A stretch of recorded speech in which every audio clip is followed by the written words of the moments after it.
Better than that. Nah.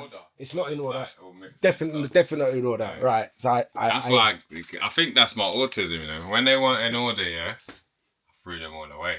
Are you serious? Yeah, I had a room like this, like probably way more 7 inches. No, bro. Your 7 is still 7. Trunks everywhere. Those flight cases over I had there. a room like this, man. Then, seriously, fully loaded. Bare records, bro. 12s, 7s, CDs. Because I moved to CD and I remember CD changed, innit? So you was doing all of that? Yeah, so I used to. But obviously the CDs was hip hop. Right. You know the ones? So I had. That's when I started mixing hip hop actually. Because I used to buy hip hop records and mix them as well. And then someone bought, I think it was Carlton, Raver. He bought me a CDJs. Just came in the house, threw the CDs in. And I thought, I don't want to use that bullshit. You know, them times it was like, fuck CDJs. Like, man's a turntable, man. You know them ones? So what, are you telling me that you're ready for this today then? Ready for what, bro? To do what? You can't mix? Bro, you joking, bro? Can you mix? Can you still mix? Are you joking? It's a serious question. You can still mix. How can you forget? Maybe how you can forget. Have you ever met anyone who's forgot how to mix? That's Let's see. When was the last time that you were on turntables? Bro, I'm an artist, bro. Yeah, but when's the last time you were on turntables? To do what? To mix. I do it all the time when I'm showing a DJ what to do. Seriously? Yeah, because bedtime, my DJs will be like, I'll be like, I want you to scratch this in, and they'll be like, oh, how?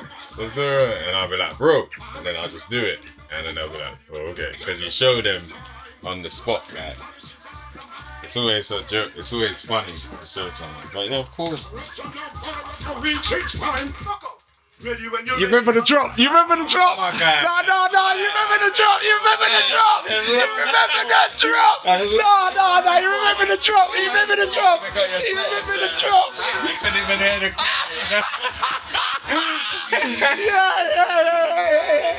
You remember the drop? Here's what I'm going to ask you to do first of all, bro. If you could sign your name on the board at the back, yeah?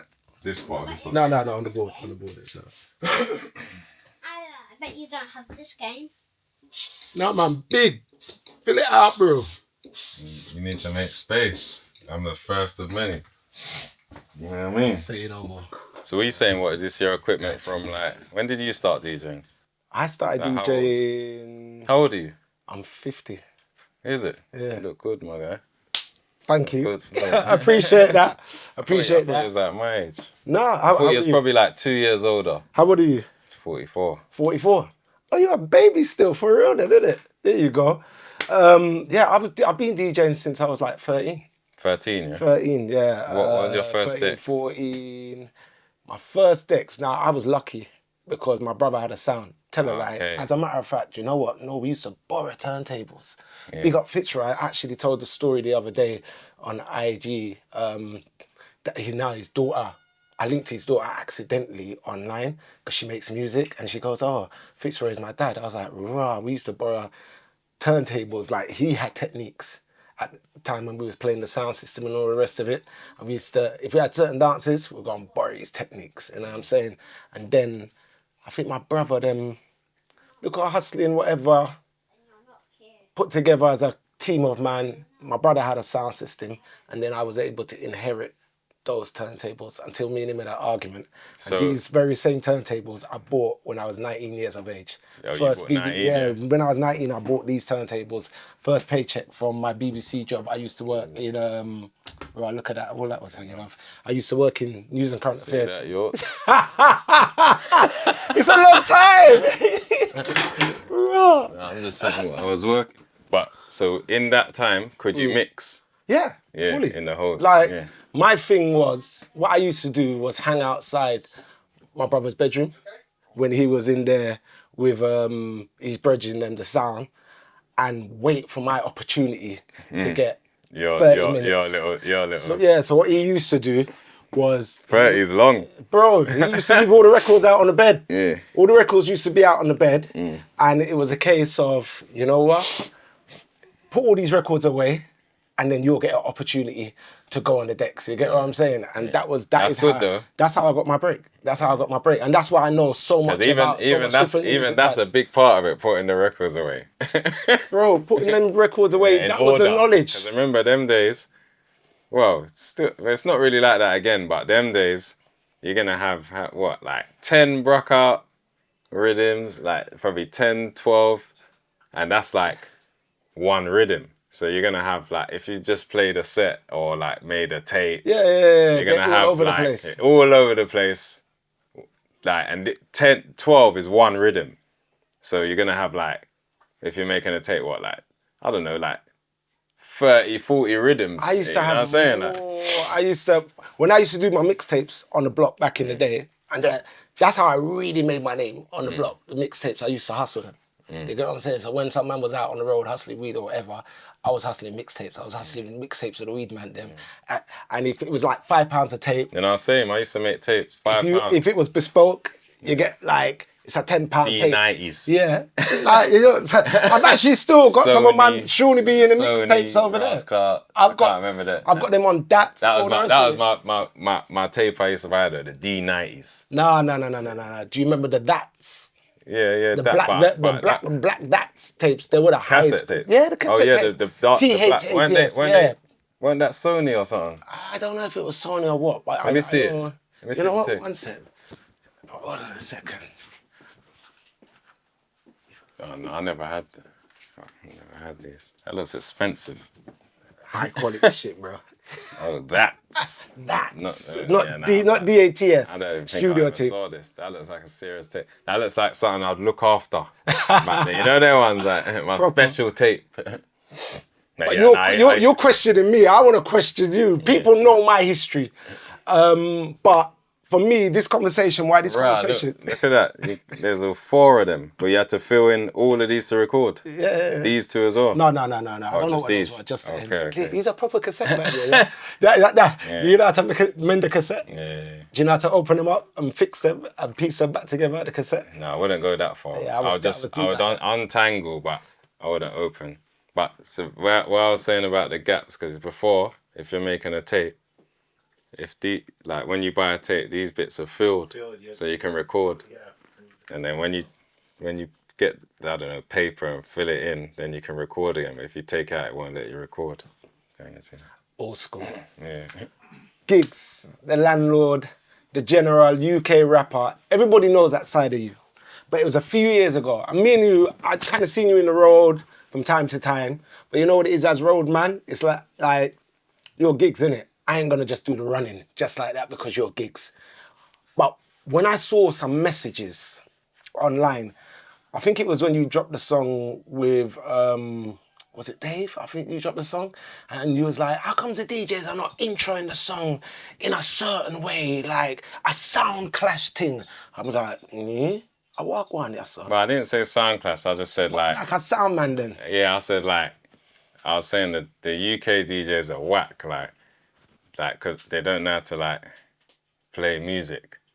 Cause like, everyone just plays the safe songs, innit? Like, man don't really bust tunes. You know what I'm saying? That was it. Like you could be playing, like, I don't know, like if you're running a Dave or something, like Location or something, a bait song. Then afterwards you'd be like, yeah, everyone plays the regular Dave, but you know what? Watch me bust this new thing. And then you lace the new thing and that could lock off the dance. Then you don't even play it again or something. That could fuck up the dance. Then you got that memory in your head of, that's how DJs used to play music, you know what I'm saying? 100%. Even if you ain't even got no new tune, you might not even fuck up the dance. Like you could play the regulars, but man would be like, if a next sound's gonna play something exclusive, that is the big deal. It was a proving thing. Yeah, like, you know what I'm saying? We're coming from the era or even man used to go out to hear a new tune. You know what I'm saying? But yeah, the DJs here, I was kind of whack, bro. Like, when I saw that comment, I was like, yeah, I'm feeling that comment. And then you spoke about you being on the estate. Because DJs always want respect. Oh, yeah, but you're not doing nothing special, like. You're not making no name for yourself, like, you know what I mean? So who was the sounds or DJs that you was listening to when you was a youth? that you wanted that same kind of energy from right now? Man, well, I don't know about the same energy. The only person who could probably bring that energy now is Renaissance, really, because they was like they used to play everything, innit? You know what I mean? But yeah, back then, I don't know. This is even before Renaissance, probably like Super D, Jam Rock, Bass Odyssey, fucking Silverhawk, Stone Love, obviously, it's Addis. Yeah, that's all the OGs, you know what I mean? Do you know it's weird? Yeah, not even weird. You know it's good? Is that after the Christmas show that we did on One Extra the other day, I saw Mum's at the Giggsmas party, and she came up to me and she was like, Shawnee, thank you. I'm like, and she goes, I'm Giggs' mum. And I goes, oh, bless mum, how are you? Everything good? She goes, thank you. You brought my son home. On that radio show, you brought him home. I heard the kid that I knew. The silly thing. Yeah. She said that she heard that kid on the radio that day talking about reggae and dancehall. And you're the landlord for the UK when it comes to UK rap and all the rest of it. Tell me about your love for reggae and dancehall. Where did it all start from inside the yard? From my mum. Even all of them sounds I know from my mum. Serious? Yeah, like I remember my mum had some bad boy jam rock tape back in the day. You get me? I used to play this tape over and over. It was like, I think it was like 93 or something like that. I can't remember what year it was. Like Ninja Kid days and that. You know them kind of days and that. Some cool jam rock tape. I actually found it one time online on YouTube. But yeah, my mum, she used to have the sound tapes. Super D, Silverhawk, all of that. Like she used to go to Jamaica and come back. You know when you go to Jamaica and come back with bare exclusive tapes, like you get me? And yeah, like she used to buy bare records and that, like Caper and flipping. Well, these are the ones I remember, innit? Like obviously she probably bought bare records before that, but this is when I started understanding music, like Caper and Bourdieu. So this was early 90s then? Yeah, early 90s. So then you would have been, how old would you have been like? Maybe it could have been 80s. Late 80s? Could have been. Well, if you're chatting about Super D and all them kind of sounds, you're chatting about really early 90s and late 80s. You get what I'm saying? That transitional period from coming from the rubbered up sound systems of chatting lyrics. Was you ever interested in any of those kind of sound systems like jammies or any of them sounds? No, like that's kind of early for me. But I know what you mean, like when a man's like just freestyling over the rhythm kind of thing. Them kind of. That's what you mean. Yeah. Because that might be a bit before me. You get me? Because essentially that is what UK rap is really and truly. When you look at grime, when you look at drill, when you look at like the cluster of MCs together, all together, 100%. Looking for that forward, looking for that rewind. That's where it comes from. That's why, like, even when I was trying to explain grime the other day to like when it was that UK, the American, like I was like, they say, yeah, that's hip hop. I was even arguing with Nori on Drink Champs saying, yeah, that's hip hop, but like it's more than that. Like, you know what I'm saying? Like this, like you're saying, like that from back in the day, man grabbing the mic and on the back of the instrument, you know what I'm saying? Like all of that, those are grime elements, like, you know what I'm saying? Like those are the like, links. Grime's got a lot of elements, like, you know what I'm saying? Dancehall, hip hop, like, you know them ones, drum and bass, garage, yeah, all like, of it. You get me? But you have to be from UK to understand. Is that Windrush experience? I would say that's a Windrush experience. That's what our parents, our grandparents, our uncles and our aunts brought to this country. And then we kind of adapted it and changed it ever so slightly into the way what we're doing. I don't know. I'm not OG enough to... I'm going to say that.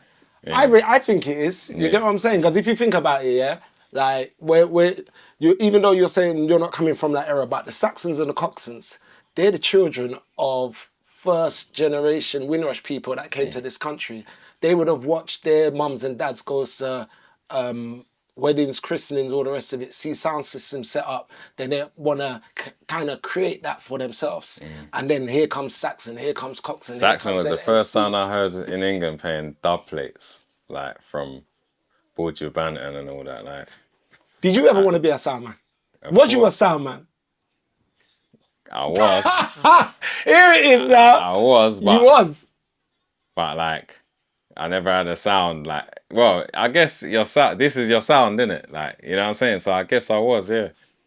But like, I never got to play at no dances. Like, but I always wanted to play at a dance, but I just never got the opportunity. So what was the setup that you had when you first started? Well, when I first started, the way I first started, I had my mum's turntable, innit? You get me? One turntable, like, you know what I'm saying? Like, and all my mum's records, then obviously them turntables ain't for mixing, innit? Like, it's just a regular turn, so them turntables got destroyed. So she had two?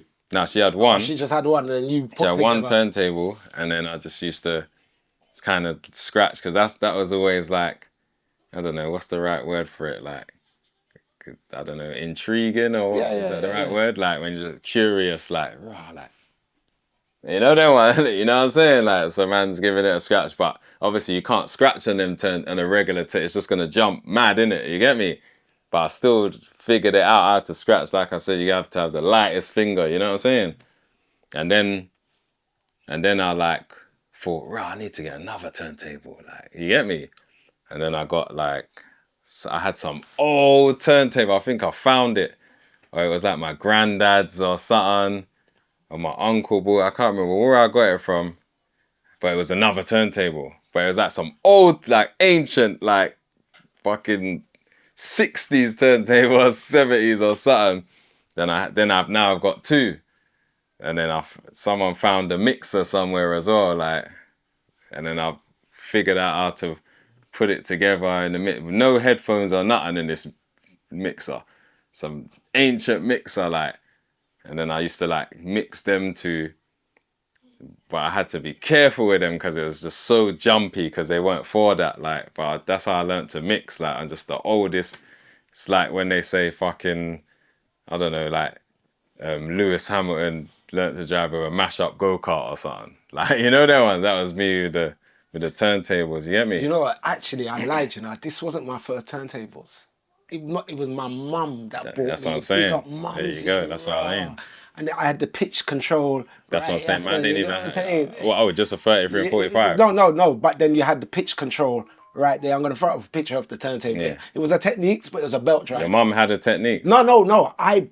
My mum bought me my first. Okay, your mum bought you. Okay. My first Techniques. Yeah. I remember they were like £130 or something like that. Cause these at the time were like £300, £400. Still haven't dropped price. You get what I'm saying? Yeah. But you see what you're saying. You see that light touch? That's what makes you become good. Yeah, no, 100%. Because then when you've got that light touch, anything. Even like just now, nothing. The thing wasn't on properly. The styluses were on properly. You know what I'm saying? Like, but like, and then I got another. Then I think someone found a Citronic or. Them days, you know when cats bring stuff like I got a turntable, right? You know them ones like. I think someone got one off a cat.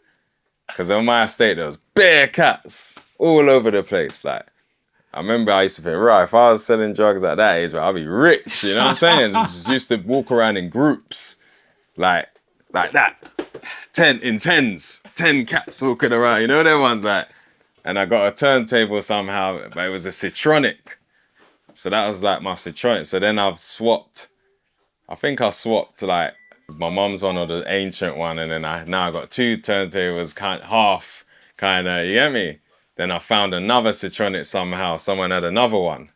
Or something. I think, do you remember that shop MCQ in Wharf Road? No. I'm West, bro. Okay. There used to be some shop in Wharf Road called MCQ. Was it kind of like on the corner, kind of like? Yeah. I think I remember. Like near the McDonald's at Wharf Road. I do know it, Because the reason why I'm asking, because there weren't really a lot of shops you can get sound system equipment. In West, we had, I think it was Henry's on Harrow Road. Yeah, like shops like that. Shops like that, not to get like... To get bits. Yeah, small like, bits. yeah, it's a bits like... Like a resistor, like a needle. Yeah, you know what I'm saying? Like, so I used to go to MCQ and get needles. So I got this Citronic with no head on it. Like, it's probably just the arm. You get me? So man, I had to go get the head and the needle, like, you know, so you had to order them. MCQ was one of them places you could do that, you get me? So I had the Citronic, no head, Like, but man went to work, put that together. Now I got 2 Citronics, like, you get me? Then I got a better mixer, and I had a mixer, and it had 1 sample on it. Because you know samples, that was a big thing, like, to press it. Now you can get that on your fucking iPad or whatever. But then, to have a sample on your mixer was the mad thing, like, you get me? And I remember I had, you could only have 1 sample at a time on this mixer. Like, so I had, what time is it? You know, boom, down, like, what time is it? So I used to name my tapes, what time is it? Oh, so you had a name for your tapes, yeah, bro. Yeah, so it was Super Giggler. And my sound was called Unleaded in my head. I should have sound effects, but every Jimmy's dropping right now, so I need a bob right now, ear horn or something like that. So yeah, the tape was called What Time Super Is It? Giggler. What time is it? What time is it? Like, I wonder if anybody has got a super. Has anybody come up to you and be like, "Yo, Giggs, I've still got one of them tapes, you know?" Because people come up to me now. People in Peckham will probably have a Super Giggler tape, like, but one could be rap or one could be dancehall. Okay. So you was playing both at the time? Nah, I used to do rap first. I mean, I used to do dancehall first. Or we called it ragga then, if I'm being true to. I used to do ragga first. And then obviously, as time went on, then I used to do rap. I started mixing rap. Like, okay. Because the rap is even harder to mix than dancehall, really. If you ain't got rhythms. Because there's no rhythms. Rhythms is more than 1 song on 1 beat.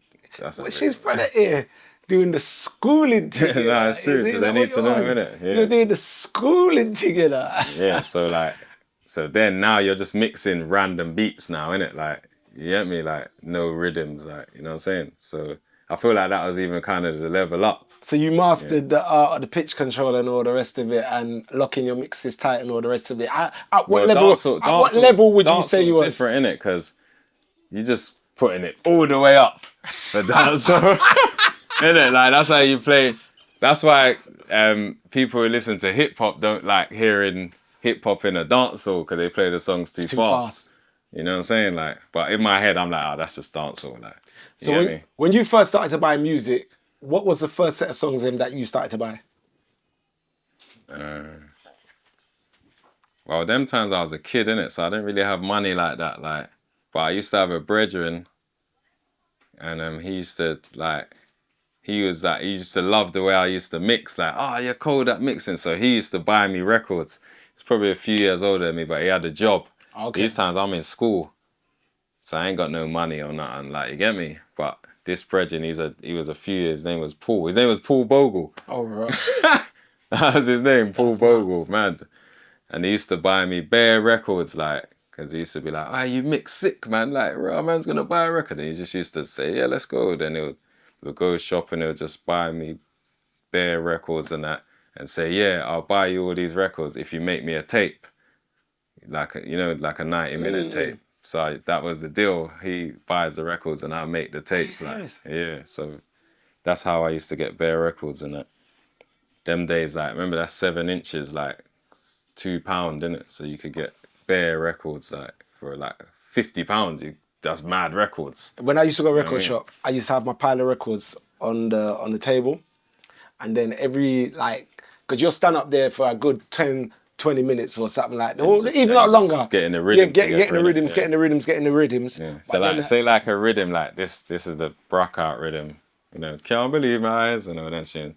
So when you're buying them tunes, you're in the shop, and then they play them time DJs, they play the song they just mixing. I used to really want to work in a record shop them days. Man's just mixing songs, and you're like, yeah, that one. And then they put it to the side. Then they play the next one, that one. Put it on the side, and you're just stacking up, and then they'll play another one. Nah, not that one. And then they play, yeah, that one. You know that one? And they look at you, they mix it, look at you. Yeah, that one. So, you know what I'm saying? Like, you get me? But then them days, you don't even know what a song's called sometimes.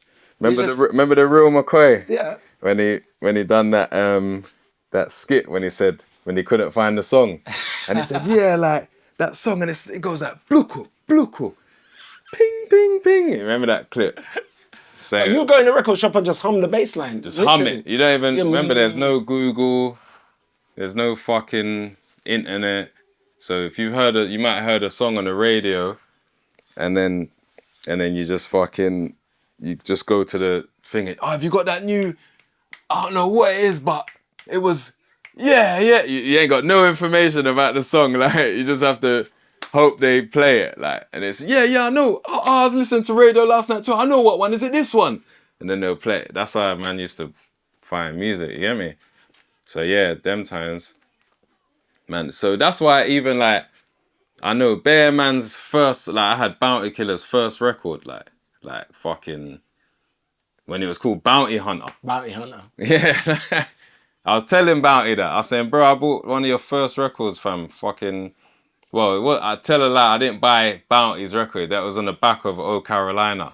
I remember I bought Oh Carolina, and on the back was Long Donkey Cod. We had this conversation. Yeah. We had this argument. Yeah. Now, and you said that went on the back of I don't think it was on the back of that record. It was. I'm sure somebody in the comments is going to say, unless you had a bootleg version.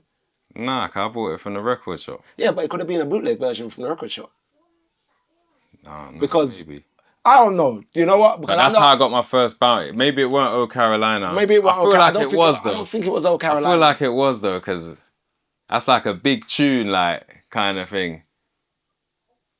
I feel like it was, and I had Bounty Hunter, or maybe it weren't.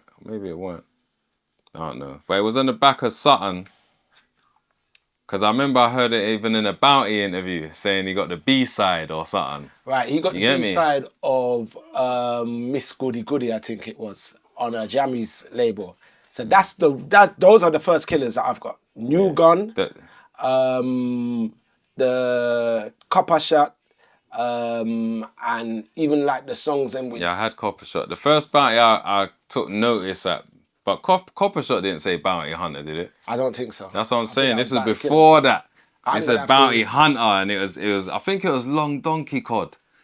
Said the girl let my holler for the body. Girl let my cry for the Long Donkey Cod. Do you feel that you're still a selector at heart? Because this, for me, what this conversation is, this is true essence of being a dancehall selector, which is proven. Because even the way you're showing records to the camera and all the rest of it, it's like, it's important for people to know, for you, it seems, that you're true to this thing. Yeah. I'm a selector. That's why my set's the way it is in music. Like, my set is, like, flawless. Like, you get me? It's like a dance. That's why a man can't chat to me with a live show and that. I'll say that. Like with confidence, chess. My live show's the mad thing, like, cause it's a DJ, yeah, it's a DJ set. Like, it's smooth. Like you see my set the other day in Summit, like people move all the way through, and then I even slow it down, like I don't know. That's how I'll be like, oh, the ganja man then, but I talk English. Like, yeah, everyone who smokes weed, like, bro, it's English, it's gigs, like, you get me, but it's still. I'm still doing the mic man thing in the set. You know what I'm saying? Like, yeah, like, where's the weed smokers? You know them ones, man. Man would just drop the tune and just spit. Where my thing is like, you know what I'm saying? It's MC'd. You know what I mean? Like, you get me? With a great selection, up, down, up, down, up, like, you know what I mean? Is there anybody that you watch from dancehall that you learnt that skill from? Yeah, my like, even my performance comes from dancehall. You know what I'm saying? Like, it don't come from hip hop. That's why my thing's a mixture of everything. That's why I always will be like, where do I belong in music? You know what I'm saying? Like, cause man's thing is like my skill comes from like dancehall, really. You get me? Because even when I perform, like, you see, like, a lot of American rappers, they perform over the track with the vocals. But I come from dancehall where there's no vocals.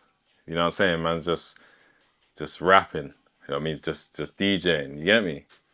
So for me, that's like the hardest thing to do. And that's how I've learned. So when I perform, there's no vocals. You know what I mean? Like, no, not even TV tracks. Nah, bro. No backing vocals in there, nothing like that at all. Nah. Just raw instrumental. Raw instrumental. And the hook. And that's it. The hook, yeah. and maybe ad-libs. So because even, and then I found like that you can hear the music better as well. Like if you go and watch gigs live, and you might hear a part of the song you've never heard before. So you might have heard a song 1,000,000 times, like, but you're and then giving that and then when you heard it live and clear, you're like, right, is that what he said? Do you know what? This tune's kind of hard. You know what I mean? You might have thought you don't even like a song, heard it at my live show, and thought, do you know what? I like it after that show. You know what I'm saying? Like, you get me? Or even like, I don't know, sometimes I might have a song where I don't even like what I said and I want to change that line, but it's out now. Because it's live, I can change it live. Do you know what I'm saying? Like, you get me? So, do it dubplate style. Yeah, like, so you know what I mean? Freestyle it. Yeah. So if we're chatting about performances then, we're chatting about Ninja, we're chatting about Supercat, we're chatting about Shabba, then we're coming into Beanie, Bunty. Who, out of all of those, who would you say that you've kind of learned that stagecraft from? I'll say all of them, like, you get me? What elements would you take from certain people? What would you take from Ninja, man? That Ninja, yeah, he just freestyle something on the spot, like, you get me? So, like, I ain't good like that. Like, you know what I mean? That's a special. I ain't on that level, like, you know what I mean? Ninja Man make something up there and just smoke something, like, you know them ones? Innit? Just on the spot, like, smoke someone, like, so just twist your lyric all the way around, like, you know what I mean? Was you a Sting fan? Was you a fan of Sting? Yeah, that people are going to be on to me, but I've never really liked live band though, like. Oh my days! Especially now you're having this conversation. Yeah. So when you see all the conversations online about Cartel needs a live band and this, that, the other. That's why Cartel is kind of in the future, because like there's nothing wrong with live band. I just never liked it. Like if I used to listen to Sting, it was cool, but I used to like when like Bounty or Beanie or something grabbed the mic on Stone Love. Like, you know them ones, like when they go in the Stone Love set and they grab the mic and then run the rhythm or Showtime and then spit on that live. Like that used to be what I used to, you know that one that I used to feel. But the live band, you know what, Giggs? I just didn't used to. Never heard no one talk about Sting and be like, yeah, but it wasn't really for me. Sting was always a thing for everybody. Yeah, especially because of the passa. It was because, you know what I'm saying? But it's just vroom, vroom, vroom, vroom, vroom, vroom, the whole way through. Vroom, vroom, vroom, vroom, vroom. The whole way, like, that's for 90 minutes, like, you know what I mean? You get me? Some man can do the live band thing, like, I don't know, like a Buju or like a reggae artist, because their music's more, you know what I mean? But them, like the live band for them kind of, they was okay. Some of them, some live bands, there was one or two what used to be cold. When Derek Couple. Yeah, like couple. But some of them, wasn't really for me. I've never really been a live band man. So your thing is sound systems then? Yeah. Even when I went to watch Bounty the other day. Oh, you went to New York? Yeah, I was there. Okay. You get me? It was cold because it was Bounty, but I would have preferred 45s. You know what I'm saying? That's what I would have preferred. No disrespect. That's the OG. No disrespect at all. Legend. The boss. You know that one. But me, I'm just... tracks and your group. That's what I would have liked. Like, you get me? Like, personally. You get me? Have you ever done a show with live band for yourself?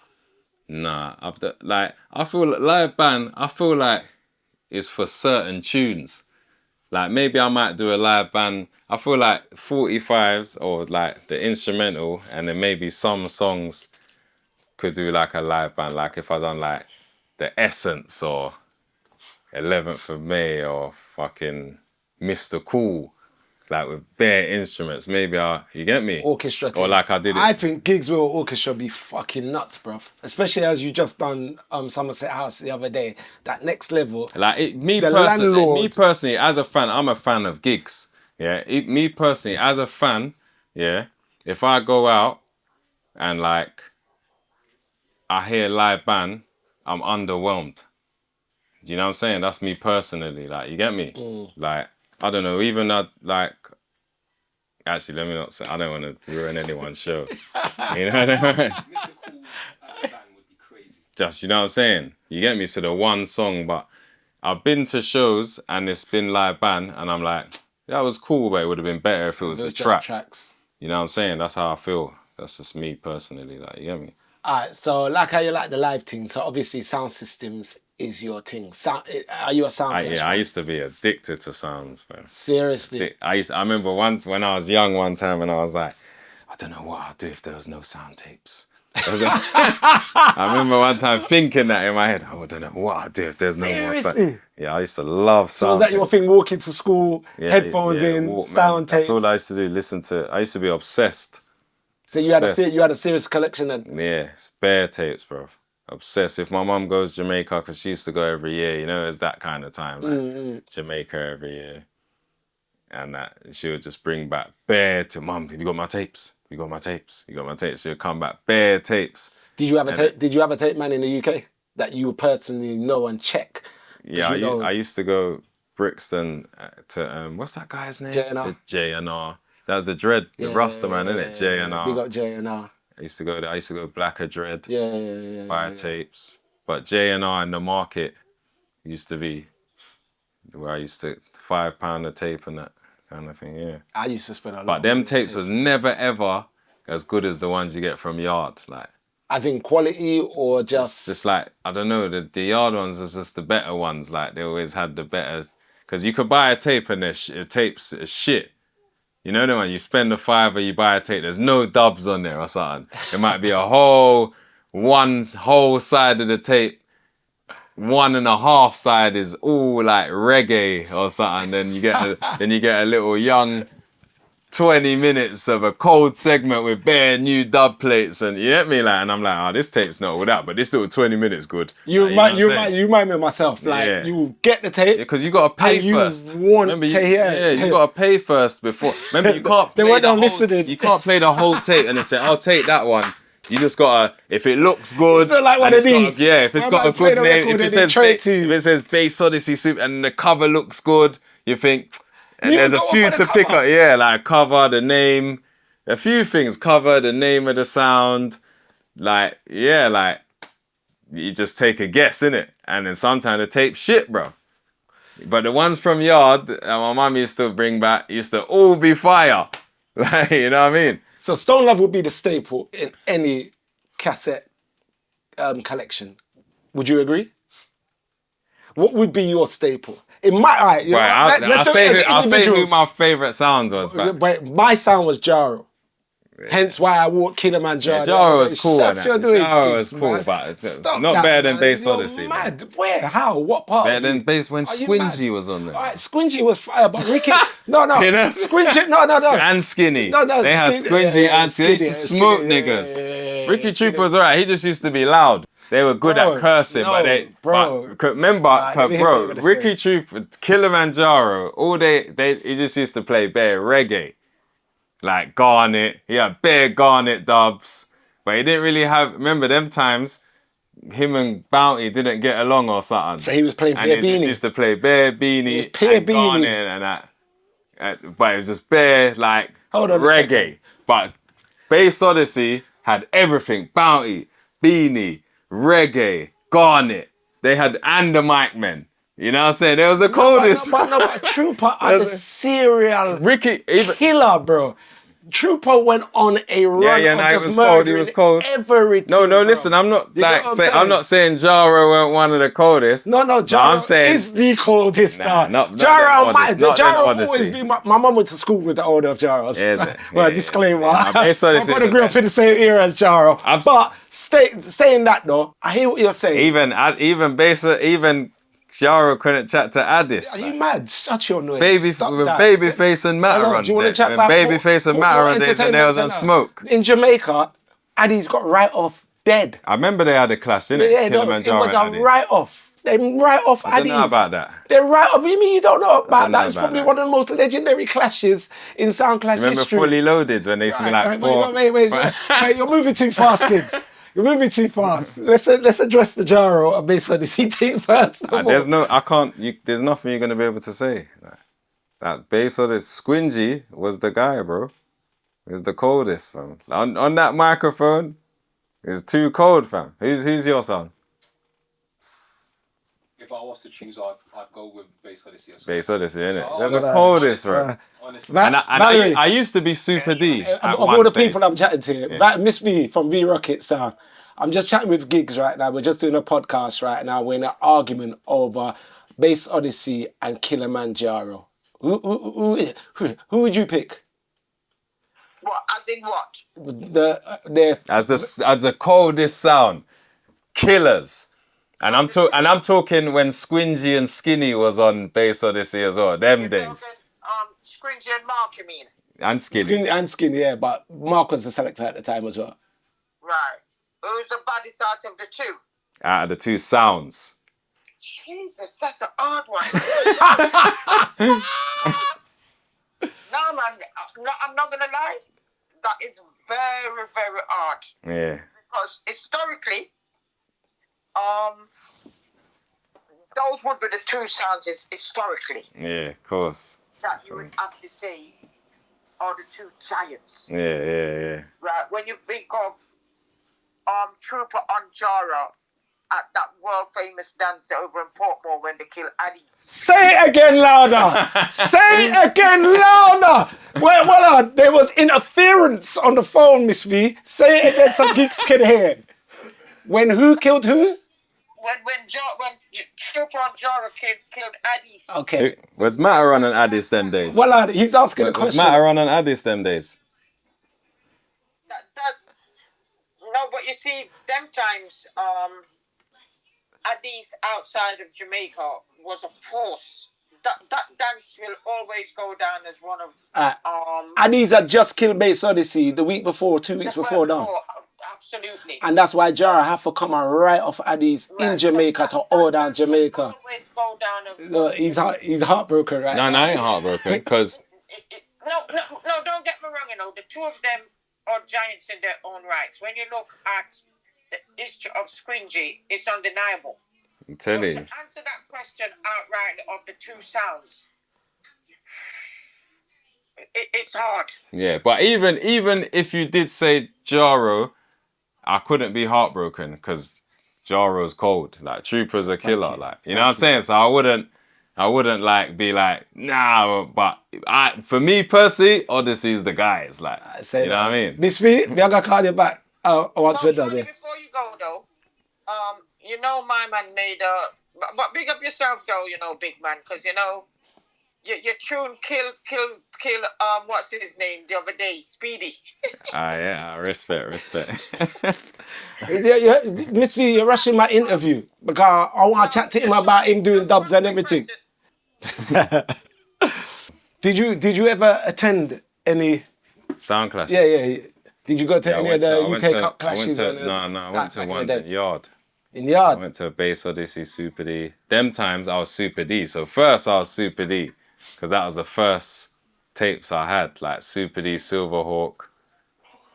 And them time Bass Odyssey and Super D used to clash a lot. So I went to the Super D. Went to see Super D. And then afterwards my brethren used to be like, Bass Odyssey's the coat. Then I started like taking in like Squingy and that, you get me? Like, and then I was like, rah, Squingy's the coldest, it's too cold, like, you get me? Like, you got to tell me about a dancing yard, a sound clashing yard. I've never, was that in country or in Kingston? It was in Linstead. Seriously, so you went to like the Holy Grail places. Bass Odyssey clash in Linstead. Seriously. Mad. Hard. Tell me that, I never went yard. I never went yard till I never went yard until the first time in the year 2000. How mad is that? My mum took me to the dance. Seriously? Yeah. What year was that? I think I was 15.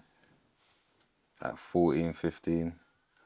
Can't remember. I'm 24 now. What was that? 21 years ago? Jeez. Yeah. What do you remember of that night? It was lit, fam. I can't believe I was there. Super D and Bass Odyssey clashing, like, you get me? In yard, like, even like just little tiny things what I used to appreciate, like when they're reading a license plate, you're blocking, you know? 'Cause I'm hearing it on tapes. You know them ones like them little things was for me was, bro, I'm really here, like someone's blocking. Like you know, do you know what I'm saying? Like I'm hearing that on tapes all the time. You get me? And like clappers and you know what clappers are? Yeah, of course. Like just all them little things, you know what I mean? Like man lacing shots in the air when tunes are popping off, and that was the funniest thing for me when I was like- in Jamaica for the first time. When you see the man them come with a machine them tape up, and then you see little juvie them run behind the speakers or something like that. But and all you of that for me, bro, that was like wow, like I'm in the cassette because them time I'm obsessed with sound tapes. Oh, so you're in Yeah, the like cassette. so I'm like, oh my gosh. But even then, my mum used to bring me anytime sounds come England. My mum would bring me to the dance that she brought me Jam Rock. She brought me to Jam Rock when they came over. I think Silverhawk came over once. Addis. My mum brought me to like Tiger. So your mum really encouraged you and But I pushed you. watched Tiger. I went to see Tiger, but I fell asleep. This time, man's too young. I'm in primary school and that. You know Mumsy them- took you to Yeah, like. But I remember, I fell asleep to Tiger. I was pissed, bro. That was my artist. You hear me? Like them days. Yeah. Is mum upset that you're a rapper, a dancehall artist? Nah, cause my mum bossed me on hip hop as well. Oh, okay. Yeah. She bossed me on like my mum showed me Yo MTV Raps. You get me? So yeah, like she's both as well. Why are you not a dancehall artist? Don't know. Because when I hear all of this, remember I rap in an English accent, so I don't know. Could you do dancehall in an English accent? I guess it wouldn't be the same, really. so, wait, hold on then. So when you was walking around the estate as a youth, you never had the Jamaican accent twang, sliding, all of English? that. Yeah, Of with course, the I English. was a But yardie. obviously, you had. Yeah, that's what I'm saying. I stopped eating pork. That's why I stopped eating pork, like for fucking because of sound tapes. Like all an onion pork. That's why I stopped eating pork. Like it sounds stupid, but that's why to this day I don't eat pork. Like just because of that. But Giggs, when I tell people these things, yeah, that principles and morals we had as youths growing up, a lot of that came from sound tapes. Don't eat pork. Don't suck my Don't pum eat pum. pussy. Don't fucking All don't sorts. dash with no belly. When I tell some girl, yeah, some girl you see is blue. Look, I walk past cemetery. All of them things, you know what I'm saying? Like that. Even though then I didn't even know what that meant.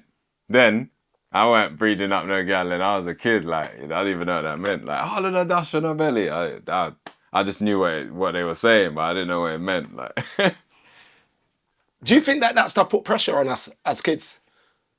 Because I'll be honest with you, even sexually, yeah, if you think about it, when you're 14, 15, 16, yeah, and you're hearing about Stone, this, that, the other, Long John, they got the girl them all, this, that, the other. That's why, like, 15, that's why when I 16, chat to my brethren, yeah, like, they say, yeah, you love pussy and rare and all that and women and that. But I'm like, I'm come from Jamaican culture, like, you know them ones like man take pleasure and pride in pleasuring a woman, like, you know what I'm saying? Like, you get me? Like, that's all man's grown up on, like bedroom bully and you know them ones, you know what I'm saying? And ride the panani and you get me? Like them like all they tell you is to make sure you please the females, like, you get me? Like, man can't be getting bad reports and that, and that's man's culture. But that's why I say, You know did what you I'm saying? feel any pressure from that when we was growing up as kids? If you think about it Only now, pressure, like, I don't know, not if you ain't got a girlfriend or something, or, but that's without without dancehall. yeah, true. Like, you know what I'm saying? Like, that's just growing up. But if Like, if what I man ain't got a girl, or like, you know, oh, they ain't got no youths. But I guess that was more pressure to have youths, because that was coming from, like, remember them days? Yeah, you have to have a netball team and a football team. Like, that's the kind of things that they used to be saying in the sound. You get me? it was pressurized for me. I ain't gonna tell no lie, Gigs. It's a lot of pressure. When you think back, you were 16, 17, 18. If you look back at the youths right now and think the kind of pressure that was kind of placed on you through the culture, through the music. Yeah, even my uncle. I remember my uncle. I won't say which one. Man used to pull out. He always used to have some big women. He'd say, yeah, I've got a gal for you. Pull out with some big 20, 30-year-old women and that. I'm in primary school. Always coming with two gal. He's got Seriously? two with him. Yeah. I've got a nice friend for you. A nice friend for you. And he's always bringing two gal. And I'm like, I want these old women, uncles, man. Like, but that was the culture. Do you know what I'm saying? Like, you get me? So we worked out that Bass Odyssey is your sound. I don't want to But start. like, I don't want to start. that was one of my favourites. Like, but that I had When you favourite. talk- That's when like you talk that's King like Addies. WWE or something. Say who's your favourite wrestler, or like I don't know who's your favourite actor. Like, do you know what I'm saying? Like, it's for different things. Like I like Denzel, but I like Mel Gibson, but I like fucking Samuel Jackson, or you know them ones. It's different. Like, I used to like different sounds for different things, innit? You get me? Like, When we used to speak back in the day, you always used to tell me about King Addies are your song. I used to. You used to chat a lot about Addies. I don't know. The combination of Mataran. Addis was good. Mataran's one of the coldest as well. Remember, Mataran's kind of done it all. If you think about it, man was on Addis, then he did his own thing, then he made a hit. It's one of the biggest songs in the world. Then he performed, because remember Mataran used to spit. He used to make dubs with like Bounty or something. You would hear a Bounty verse, then Mataran spits after, like, and he smokes it. Even he used to make mad collabs like Bounty, and he's probably one of the guys who made Bounty and Sham make tunes. He used to have dubs like Bounty and Sham, or Spragger and Sham. He used to do collab dubs, and you know what I'm saying? Like he used to think in the future. I think the way him and Babyface used to orchestrate, cut dubs and work as a team, that was an incredible duo. Yeah. I think that when we saw that duo split up, it was like one of those moments in dancehall, like, rah. And I remember hearing a cassette, I think it was a Bodyguard cassette actually, where Lynx made Mataran and Babyface end up arguing, and then it just went left and right after that. Was Lynx already solo by then? Remember Lynx was Bodyguard? Yeah, I think. You should just move forward a bit, man. I think. You know what? I think he was playing Bodyguard still at the time, because he definitely playing Bodyguard. Was that like a fully loaded or something? No, it wasn't fully loaded. It was in New York, because Mataran, remember, as a solo selector, Mataran is one of the first to go. Well, Mataran is the first to really go as a solo selector. It was Mataran, then I think Lynx, and then we saw Trooper and the rest of them. You get what I'm saying? Would you prefer to see them as solo selectors, or still with those chosen sounds? I thought it was all cold, like, because it's all the history, innit? But it was all great history. It was a pleasure to watch all of it. Addis, then Mataran, Fire Links, Body, you know what I'm saying? That was all sick, all of it. Like, for me, that's what I was saying. Like, even like, the only thing I could compare it to is WWE kind of thing. It was like WWE. Not saying that it's like fake. It's not set up. Yeah, it's not like fake. but you have to know, see like them. the history, like even like that picture the other day with Cartel and Bounty and Buju and Khaled and that. Like, That's even that whole lined up. that picture, like, there's so much things, like, from Buju to, like, when he was like just the greasiest, then he said, I'm not doing no slackness tunes no more, and then he went to a Rasta, and then I remember even then I was even worried this is how addicted to music, obsessed. that he was gonna I was lose thinking, out? oh man, is Budgie gonna be whack now? Like, right. And then he made the greatest album, one of the greatest albums ever. In between all that, Bounty was my favorite, bro. Like, that's the guy, like, for me. Serious. Like, yeah, like. I hope you don't mind me telling this part of the story. Me and Giggs have recorded a song, yeah? And at the time, it was meant to be Killer that we was trying to get on the song. And I remember seeing Killer in Tower Hill on a Thursday night at All Star. Talking about Michael Rose? Yeah. But you remember Killer was originally meant to be try and do the hook. Remember, I remember I said I was speaking to Killer.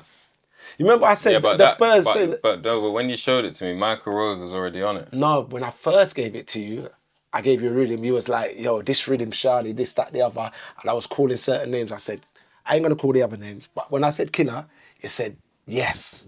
And then we try and link Marshall, we link Jazzwad, a few of them. But the reason why I tell this story is because when I spoke to Killer, I remember going back to the hotel in the morning and ringing you 6 in the morning, my time in Jamaica, which would have been like 12 o'clock. I remember when I said, I spoke to Killer and I said, Killer came to me and said, me say I have a project with Giggs. And you said to me, Killer call my name, Shani. I said, you said it, you said, I'll never forget it. That's when I made the link with Renaissance for you with Jazzy T. That said, all of that was that same morning. But the way you was like, raw, Killer, call my name, Shawnee, and I get it. Because when Killer pull up on me on the road that morning, like 3 o'clock in the morning in the black Vicks, Shani, I was like, he said, take my number. My hand was wobbling, bro. Yeah, that's that. Because they're like superheroes to us. Yeah, bro, trust me. Even like, for me, I've met like all the rappers, the biggest rappers in the game. And they mean nothing compared to I won't say mean nothing, but like, not as much. There's legends still. But when I met like, I don't know, Beanie Man, I was like, right, that's mad, like Beanie. That's mad. Because that majestic. Like, you know them ones, like, do you know what I'm saying? Like, you get me? It's like man was floating or something. That's the, like Moses, David. You know what I'm saying? Like, you get me? So, yeah. Because it's not just growing up, it's family to us as well. Because there's a connection to your mum and to the rest of the family. Like, even I've done bit. That was the one where my mum said, "Yeah, man, you're going hard, son." I've done it all. I've done it all, like, you know there was, but the Beanie was like, I gotta be real. You just met my son, yeah? Yeah. I've done it all. Yeah. I've done Beanie's been there. All of them have been there. You see, when my son saw you call my phone one day, he's like, what? Giggs calling you? I'm like, bro, Giggs, his name is on my phone. He's called me. That's the only time I got ratings in. Yeah. So it's at different levels of ratings. Yeah. Trust me.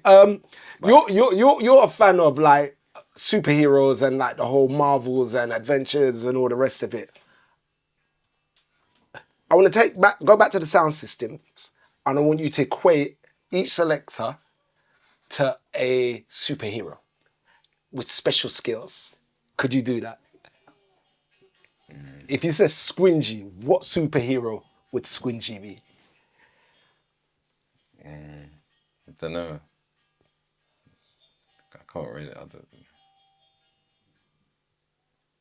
I don't really. I could maybe with artists but not really the sound. All right, let's go with the artist then. Let's go with Killer first. What superhero? Well, I wouldn't really start a Killer. I'd probably start a Buju. You go.